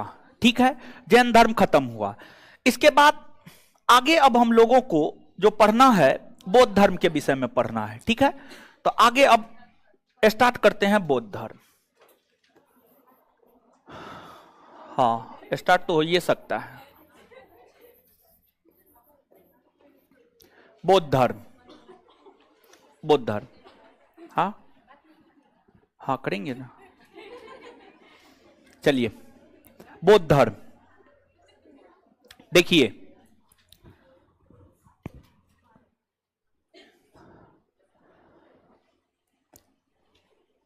62 संप्रदायों में दो लोकप्रिय संप्रदाय बौद्ध और जैन, और इन दोनों में भी सबसे अधिक लोकप्रिय बौद्ध धर्म, सबसे अधिक लोकप्रिय बौद्ध धर्म। बौद्ध धर्म के संस्थापक गौतम बुद्ध है। बौद्ध धर्म के जो संस्थापक है वे आपको गौतम बुद्ध है, गौतम बुद्ध है। बौद्ध धर्म के संस्थापक गौतम बुद्ध है। गौतम बुद्ध का जन्म 563 ईस्वी पूर्व में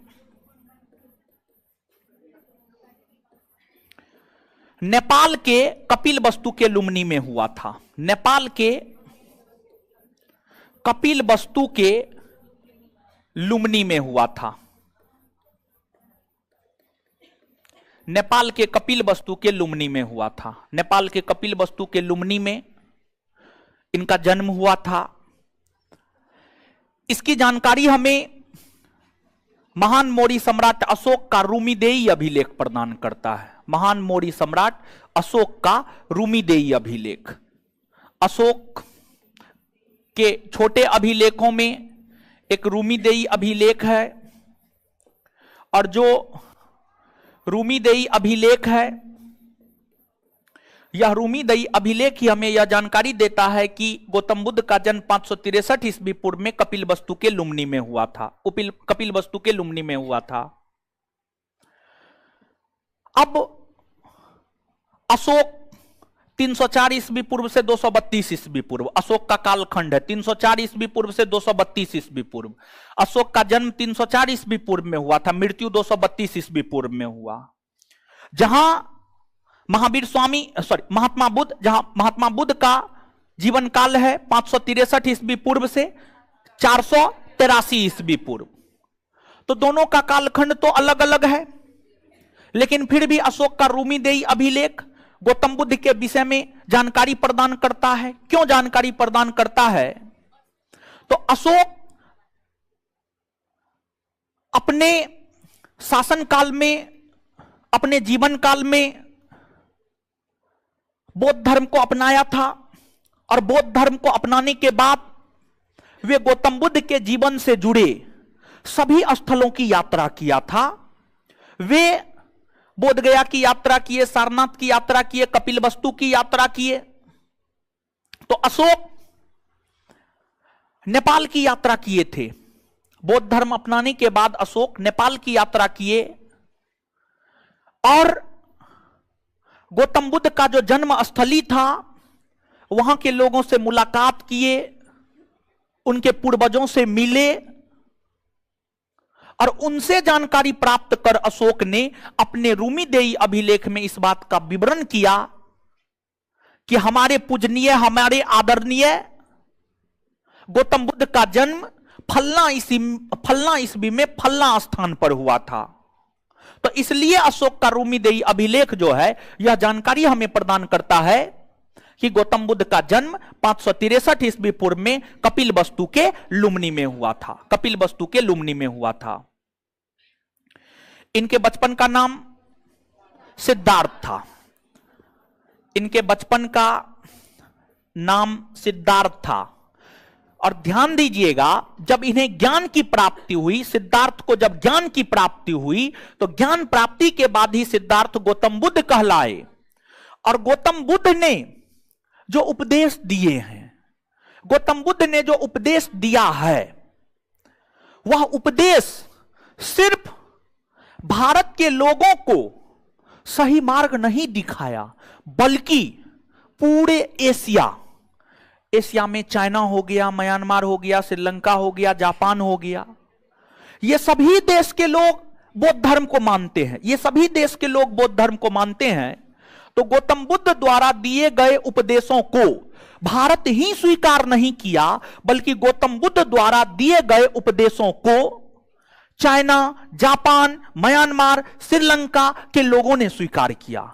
इसलिए गौतम बुद्ध को एशिया का ज्योतिपुंज कहा जाता है, लाइट ऑफ एशिया कहा जाता है। गौतम बुद्ध को एशिया का ज्योतिपुंज या अंग्रेजी में लाइट ऑफ एशिया, अंग्रेजी में लाइट ऑफ एशिया कहा जाता है, लाइट ऑफ एशिया कहा जाता है।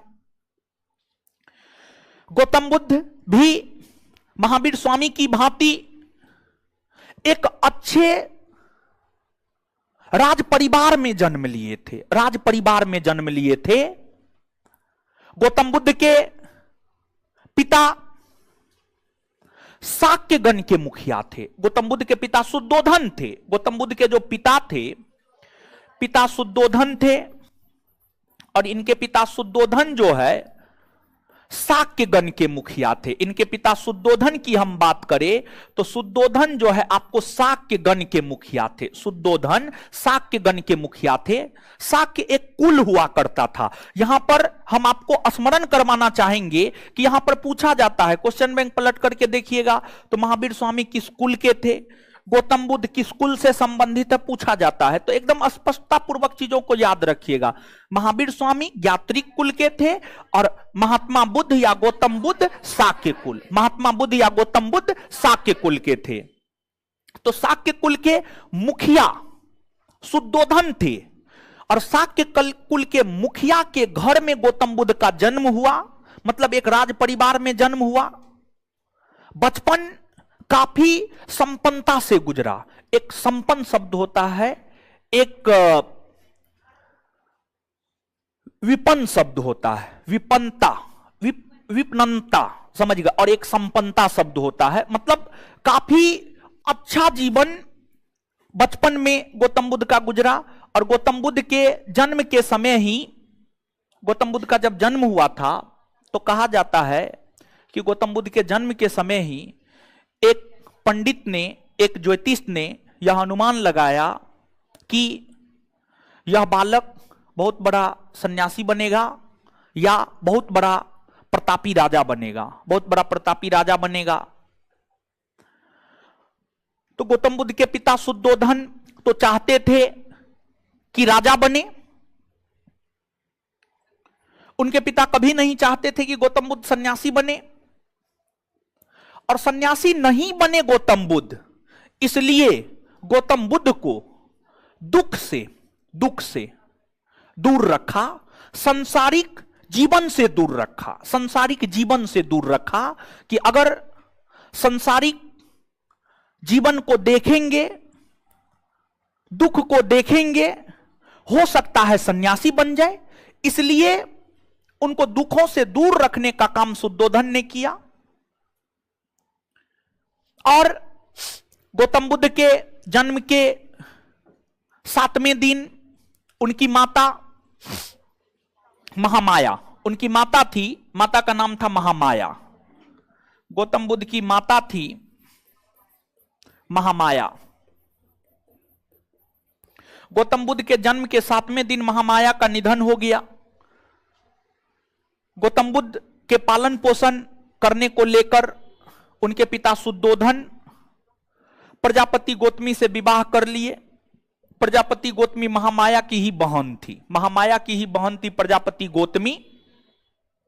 शुद्धोधन महामाया के निधन के बाद महामाया की बहन प्रजापति गौतमी से विवाह कर लिया ताकि गौतम बुद्ध का पालन पोषण सही ढंग से किया जा सके। तो गौतम बुद्ध की जो धाया मां हुई, धाया मां यानी पालन पोषण करने वाली मां, धाया मां यानी पालन पोषण करने वाली मां, गौतम बुद्ध की धाया मां प्रजापति गौतमी, प्रजापति गौतमी, प्रजापति गौतमी गौतम बुद्ध की धाया मां हुई, गौतम बुद्ध का पालन पोषण की। और फिर लगभग 16 वर्ष की अवस्था में, 16 वर्ष की अवस्था में उनके पिता शुद्धोधन ने गौतम बुद्ध का विवाह कर दिया। गौतम बुद्ध का विवाह यशोधरा नामक कन्या के साथ हुआ। यशोधरा, यशोधरा नामक कन्या के साथ हुआ। ध्यान दीजिएगा, महावीर स्वामी की पत्नी यशोदा, यशोदा, और महात्मा बुद्ध की पत्नी यशोधरा, यशोधरा, तो दोनों में अंतर है। और जानते हैं ये सब रिवीजन के कारण, रिवीजन के कारण अगर आपका ये सब चीज रिवीजन में नहीं है तो आप पढ़ते हुए जानते बुझते हुए ये सब क्वेश्चन गलती करके आ जाते हैं, क्योंकि एक वर्ड का अंतर है, समझ गए, एक वर्ड का अंतर है, इधर उधर होता है, काम खत्म, समझ गए, यशोदा या यशोधरा। तो रिवीजन बहुत ज्यादा जरूरी है। रिवीजन को लेकर के तो हम समझाए भी हैं, क्लास पता नहीं आपके बैच में समझाए या नहीं समझाए, समझाए है ना। हाँ, रिवीजन बड़ी जरूरी है, समझ गए। सप्ताह में 6 दिन पढ़िए, एक दिन दम भर करके रिवीजन कीजिए और लगभग 1 साल पढ़ लीजिएगा तो रिजल्ट हो जाएगा। 1 साल बहुत होता है, 1 साल मन से पढ़ लीजिएगा तो। 1 साल मन से आप पढ़ ही नहीं सकते हैं। 1 सप्ताह आप लगातार आज तक जीवन में मन से पढ़े हैं? 1 सप्ताह लगातार, हाँ, तो पढ़े हैं तो रिजल्ट हो जाएगा। नहीं पढ़े हैं तो पढ़ना शुरू कीजिए, समझ गए। उनकी पत्नी यशोधरा, यशोधरा को कई नाम से जाना जाता है, गोपा, बिंबा, भदकचना, इन सभी नामों से जो है यशोधरा को जाना जाता है। और गौतम बुद्ध की हम बात करें तो गौतम बुद्ध को भी कई नामों से जाना जाता है। गौतम बुद्ध को एक तो उनके बचपन का नाम सिद्धार्थ था, इनके अलावा गौतम बुद्ध को शाक्य मुनि, कनक मुनि, तथागत, ये सभी गौतम बुद्ध के नाम है, ये सभी गौतम बुद्ध के नाम है। और कभी कताल आपसे आपके परीक्षा में पूछा जाता है गौतम बुद्ध को किस किस नाम से जाना जाता है, कनक मुनि, शाक्य मुनि, तथागत, इन सभी नामों से गौतम बुद्ध को जाना जाता है। 16 वर्ष की अवस्था में गौतम बुद्ध का यशोधरा नामक कन्या के साथ विवाह हुआ, यशोधरा नामक कन्या के साथ विवाह हुआ। इस प्रकार से गौतम बुद्ध, हम यह कह सकते हैं कि अपने गृहस्थ जीवन में प्रवेश कर गए, अपने गृहस्थ जीवन में गौतम बुद्ध प्रवेश कर गए। गौतम बुद्ध को एक पुत्र की भी प्राप्ति हुई, उस पुत्र का नाम था राहुल, उस पुत्र का नाम था राहुल, पुत्र का नाम राहुल, राहुल था।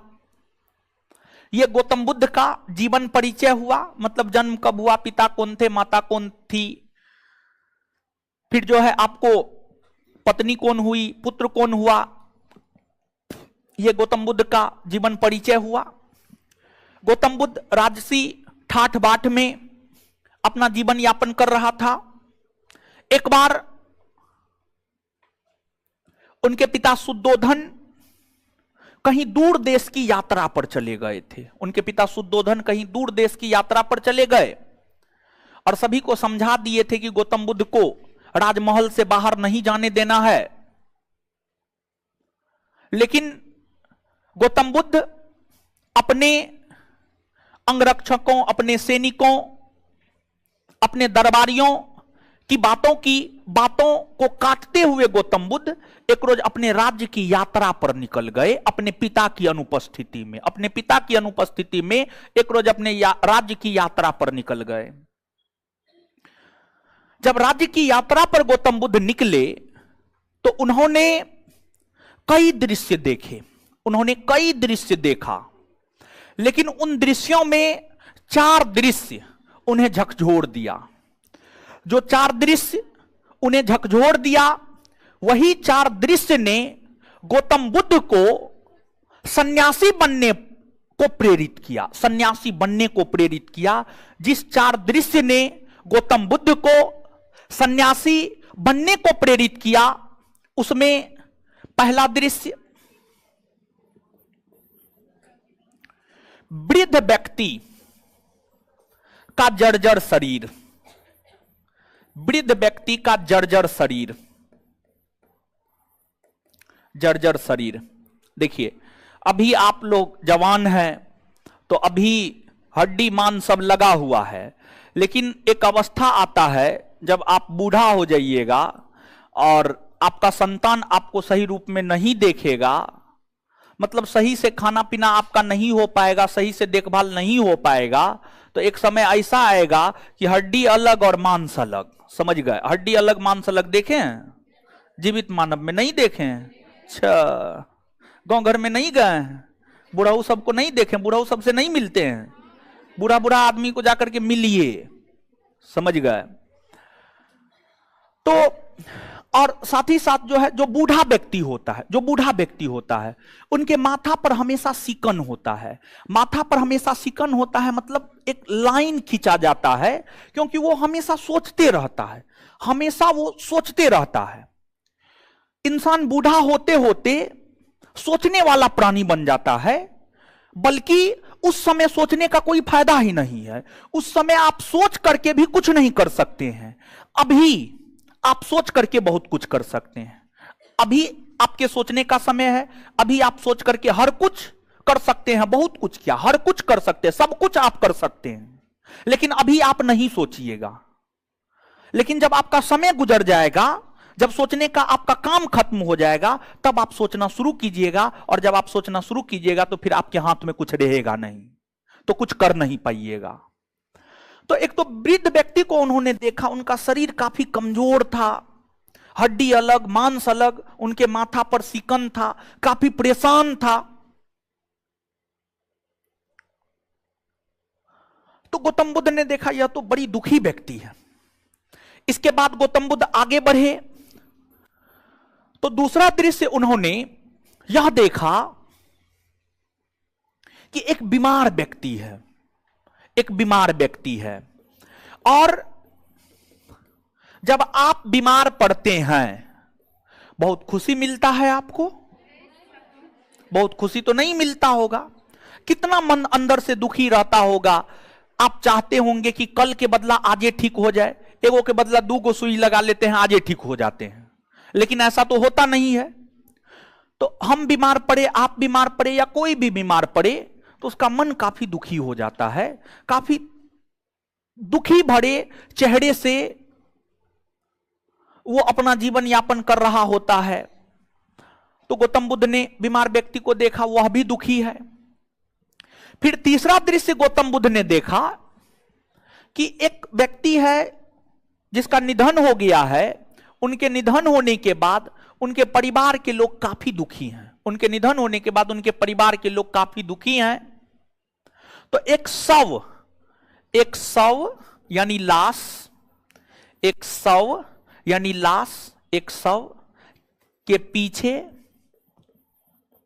उनका शोकाकुल परिवार, उनका शोकाकुल परिवार, मतलब एक व्यक्ति है, उसका निधन हो गया है, उसके परिवार के सभी लोग काफी दुखी हैं। और स्वाभाविक सी बात है, आपके परिवार में, हमारे परिवार में, या किसी के भी परिवार में अगर किसी का निधन हो जाता है, किसी का इंतकाल हो जाता है, तो फिर दुख तो होता ही है। अपनों को खोने का दुख हर किसी को होता है। ये तीन दृश्य जब देखा तो उन्होंने यह देखा कि ये लोग तो सांसारिक जीवन में हैं, और सांसारिक जीवन में रहते हुए, गृहस्थ जीवन में रहते हुए ये लोग काफी दुखी हैं। फिर जब आगे बढ़े तो गौतम बुद्ध ने देखा एक सन्यासी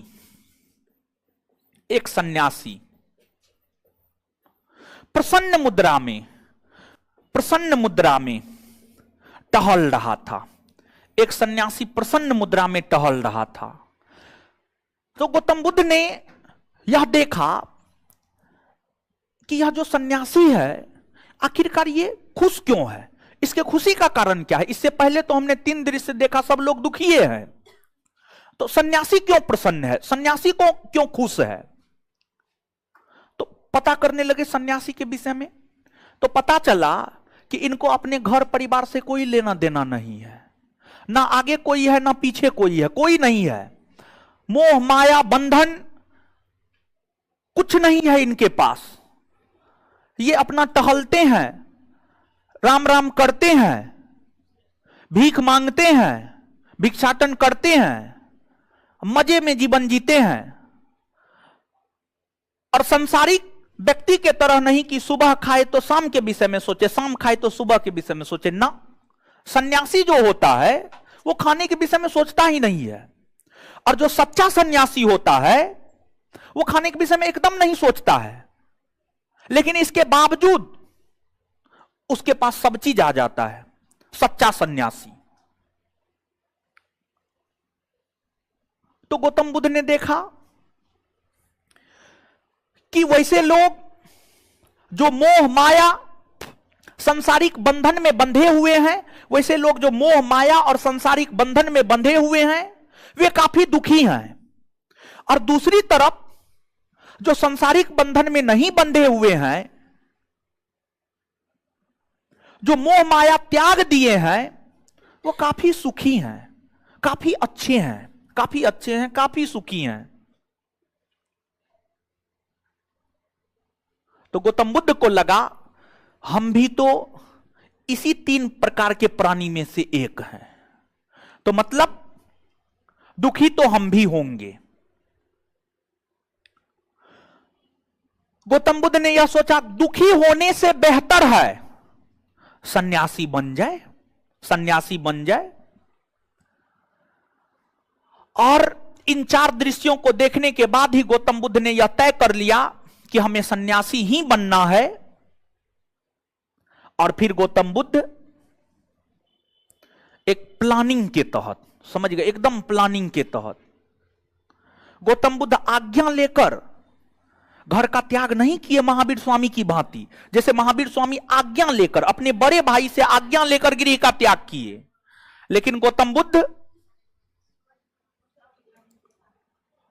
बिना आज्ञा के 29 वर्ष की अवस्था में, कुछ बुक 30 वर्ष भी लिखता है, कुछ बुक 30 वर्ष भी लिखता है, 29 वर्ष की अवस्था में, 29 वर्ष के, और अच्छे राइटर, अच्छे स्कॉलर 30 वर्ष लिखते हैं, समझ, अच्छे स्कॉलर लिखते हैं। लेकिन आपका जो परीक्षा है 29 ही ठीक है, आपके परीक्षा के लिए 29 ठीक है। 29 वर्ष की अवस्था में गौतम बुद्ध ने अपने घोड़ा कंथक और अपने सारथी चान, गौतम बुद्ध के घोड़ा का नाम था कंथक गौतम बुद्ध के घोड़ा का नाम था, और उनका घोड़ा चलाता था चान नामक व्यक्ति, चान। रात के समय अपना घोड़ा कंथक और अपने सारथी चान के साथ अपने राज्य से बाहर निकले। अपने राज्य से जब बाहर निकले तो गौतम बुद्ध जब अपने पिता के राज्य को पार कर गए तो गौतम बुद्ध ने घोड़ा और सारथी दोनों को वापस कर दिया।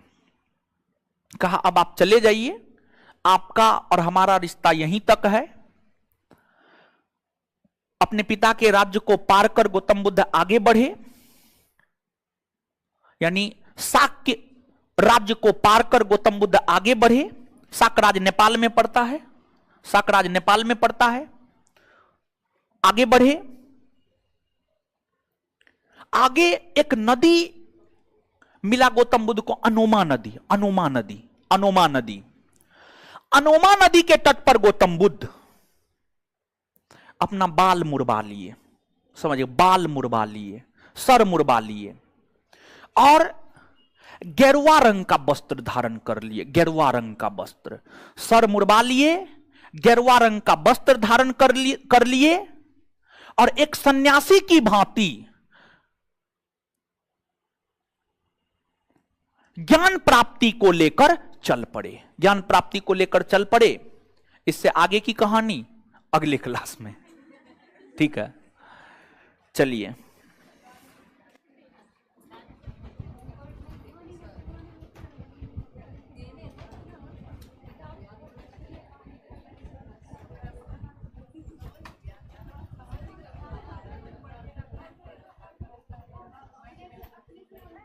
चलिए अब सुनिए।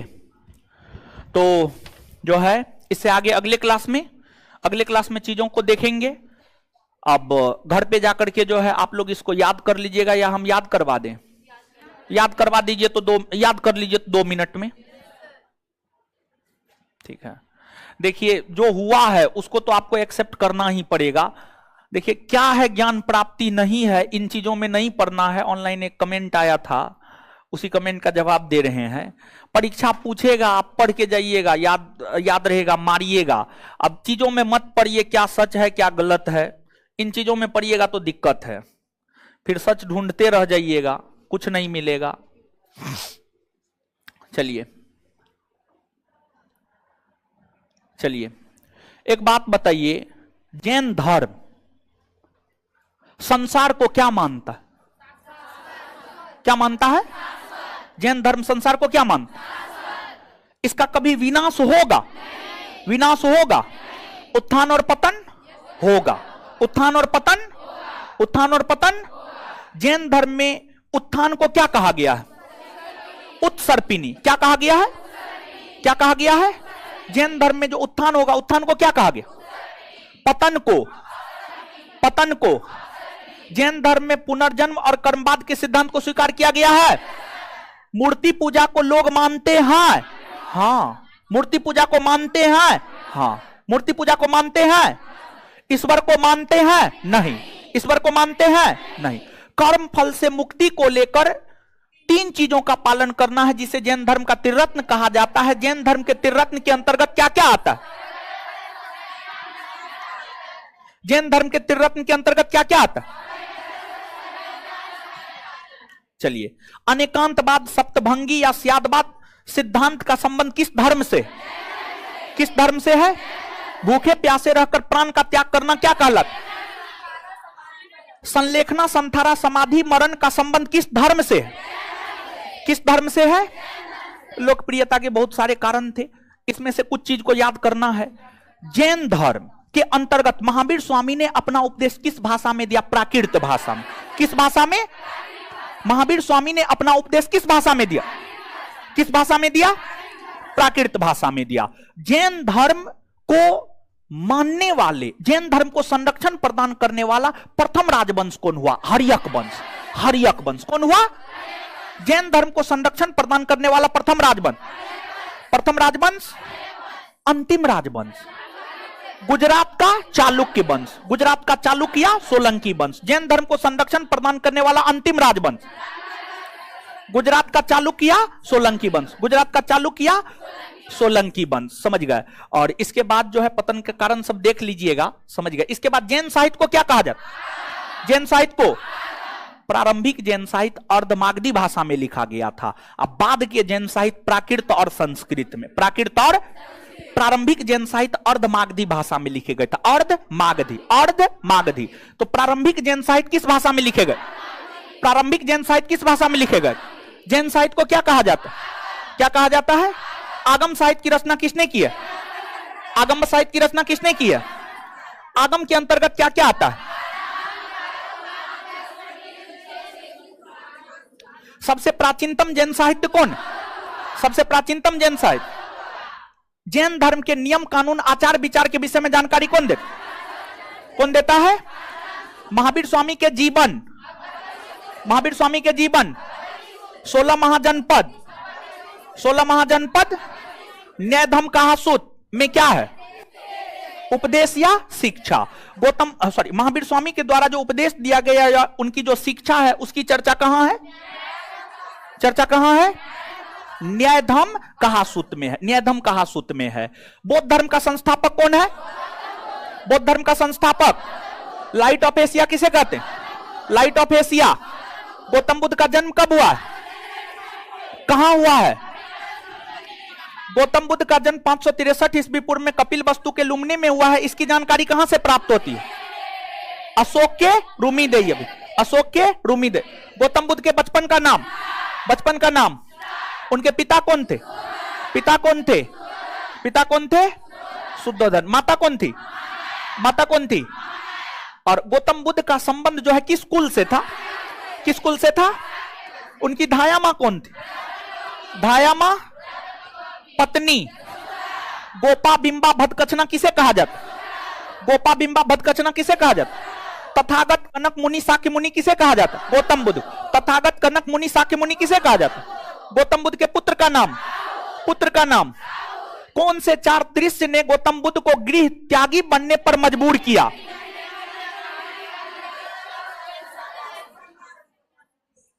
क्लियर है? चलिए अब सुन लीजिए आगे। होमवर्क दीजिए, तो होमवर्क दीजिए।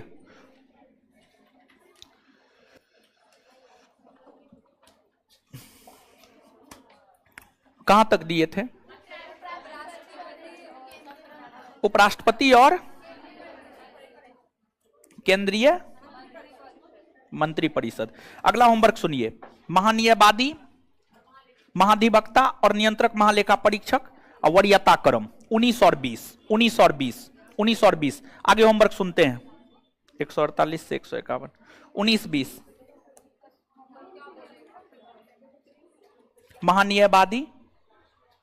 महानियमवादी और वरीयता क्रम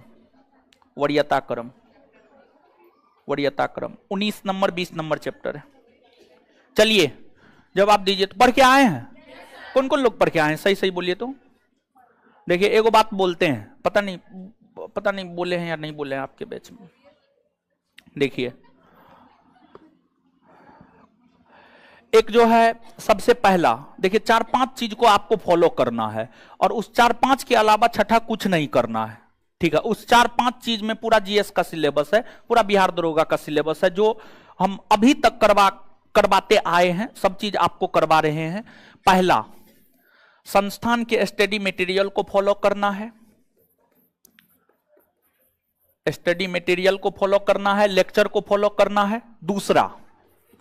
दूसरा आपको जो है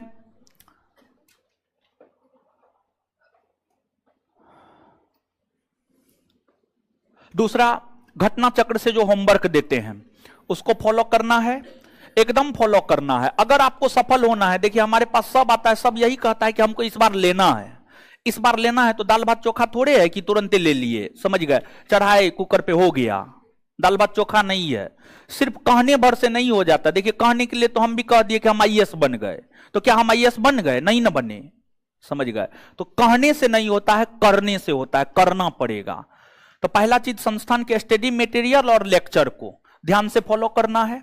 दूसरा, घटना चक्र के होमवर्क को फॉलो करना है। तीसरा, डेली टेस्ट सीरीज जो संस्थान के टेलीग्राम चैनल पर क्वेश्चन आंसर डिस्कशन देते हैं उसको फॉलो करना है।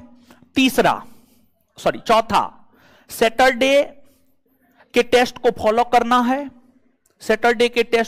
करना है। और वो टेस्ट आपके लिए हम अभी आपको बता देते हैं। आप जब परीक्षा हॉल में जाइएगा ना, परीक्षा हॉल में सैटरडे के टेस्ट को आप निश्चित तौर पे याद कीजिएगा। हम लिख करके ये बात आपको दे सकते हैं। सैटरडे के टेस्ट को आप निश्चित तौर पर फॉलो कीजिए। ये 4 चीज अभी आपको फॉलो करना है और नया क्लासरूम लगभग 10 फरवरी या 15 फरवरी से स्टार्ट हो जाएगा। तो वहां पर जो है आपके क्लास के टाइम को हम पहले से ही बोल रहे हैं 2 घंटा से बढ़ाकर 3 घंटा करेंगे। और पर डे देखिए इतना चीज में, अगर जैसे दाल बनाते हैं, सादा दाल भी खाया जा सकता है, लेकिन दाल को थोड़ा टेस्टी बनाने के लिए हम लोग क्या करते हैं, कलछुल में जो है सरसों तेल दे करके गरम करते हैं, जीरा डालते हैं, सूखा मिर्च डालते हैं और उससे दाल को छौंकते हैं। समझ गए? तो दाल को छौंक देते हैं और उससे भी ज्यादा टेस्टी बनाना है तो दाल में घी दे देते हैं। समझ गए? तो और टेस्टी हो जाता है। समझ गए? तो अभी तक जो है जैसे 2213 पोस्ट में और 2446 पोस्ट में हम अपने विद्यार्थी को सिर्फ इतना चीज फॉलो करवाते थे, लेकिन अब कंपटीशन का लेवल थोड़ा सा हाई हो गया है, जिस वजह से इसको भी फॉलो करवा रहे हैं। और आने वाले दिनों में 5वां चीज हम आपके टेस्ट हम आपके जीवन में जोड़ेंगे। और जो 5वां चीज हम आपके जीवन में जोड़ेंगे वो डेली टेस्ट, डेली 100 क्वेश्चन का टेस्ट। जैसे टेलीग्राम पर डेली 100 क्वेश्चन का टेस्ट दे रहे हैं, उसमें भाग लीजिए। और उसी तर्ज पर जो है डेली पीडीएफ हार्ड कॉपी देंगे। जैसे शनिवार के टेस्ट में हार्ड कॉपी मिलता है, वैसे ही हार्ड कॉपी देंगे। और जैसे 30 टेस्ट में शनिवार के टेस्ट के थ्रू हम आपको बोले हैं कि जो है ये करवा देंगे, पूरे सिलेबस को कवर करवा देंगे आंसर डिस्कशन के साथ। लेकिन यहां पर जो है जब वहां पे क्लास शुरू हो जाएगा तो यहां पर एक डेली 100 क्वेश्चन का टेस्ट, डेली एक सेट मरवाएंगे, एक सेट डेली। जानते हैं ई सब चीज में, ई चारों चीज में अगर इसको मर्ज कर देते हैं ना, एक सेट प्रैक्टिस, और इसमें डिस्कशन लिख करके नहीं देंगे, इसमें हम आपको डिस्कशन लिख करके नहीं देंगे। यहां पर हम बोल रहे हैं यहां पर 10,000 क्वेश्चन पे प्रैक्टिस करवाएंगे, 10,000 क्वेश्चन पे प्रैक्टिस करवाएंगे। तो मतलब ये छौंकने वाला बात हो गया। मतलब इसमें अगर ये जोड़ देंगे ना तो बहुत ज्यादा टेस्टी हो जाएगा। मतलब आपके रिजल्ट के चांस जो है बहुत ज्यादा हो जाएगा। समझ गए? लेकिन तरीका से जैसे जैसे हम करवा रहे हैं वैसे वैसे कीजिएगा। हम लिख करके दे सकते हैं, आपका रिजल्ट 100% होगा। समझ गए? और अधकिचरा फॉलो कीजिएगा तो फिर क्या होगा हमको भी नहीं पता है। समझ गए? फॉलो करना है तो पूरा जितना चीज देते हैं उतना को फॉलो कीजिए। हम आपको लिख करके दे सकते हैं, स्टाम्प पेपर पर लिख के दे सकते हैं। इतना चीज को अगर आप पचा लिए ना, पचाना मुश्किल है इतना चीज को, लेकिन अगर पचा लिए तो दुनिया का कोई ताकत आपके रिजल्ट को नहीं रोकेगा। समझ गए? चलिए, तो होमवर्क दे दिए हैं, आगे अगले क्लास में पूछ देंगे।